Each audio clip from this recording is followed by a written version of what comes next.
Hey guys, this is a simple example of the simple linear regression model based on the small data set that is in the slides.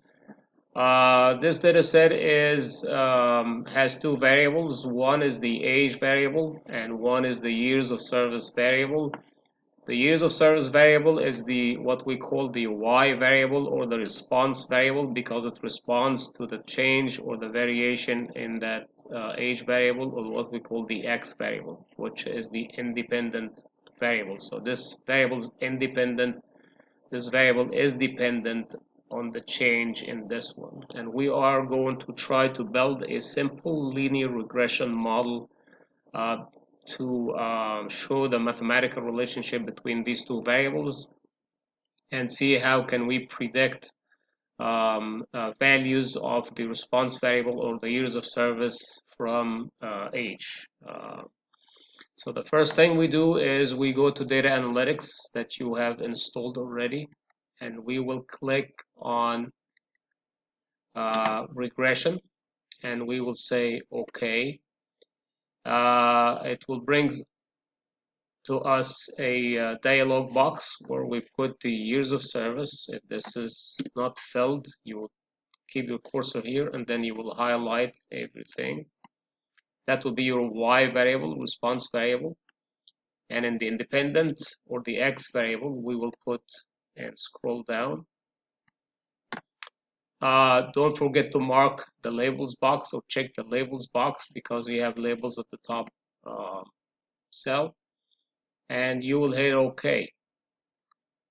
This immediately brings back, let's clean that up a little bit, immediately brings back regression output. This is called regression table or regression output.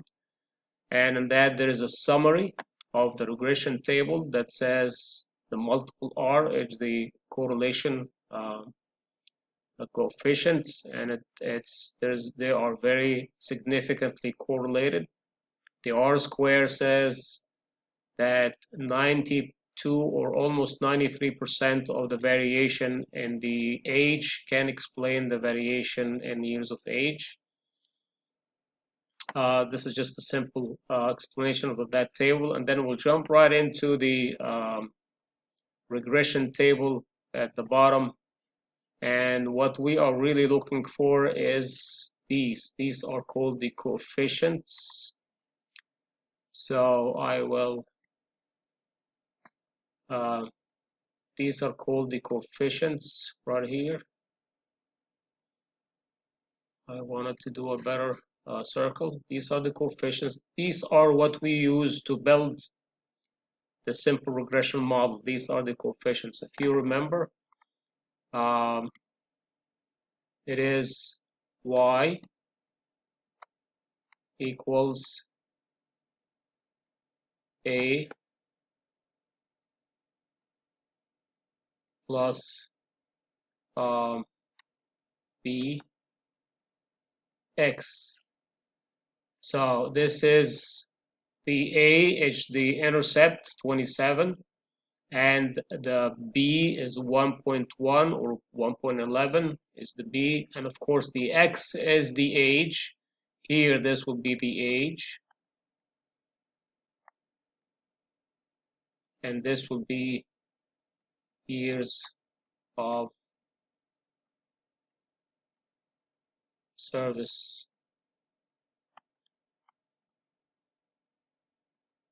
All right, close enough. But this is how you get your model, and this is the interpretation of the regression model from Excel. Thank you.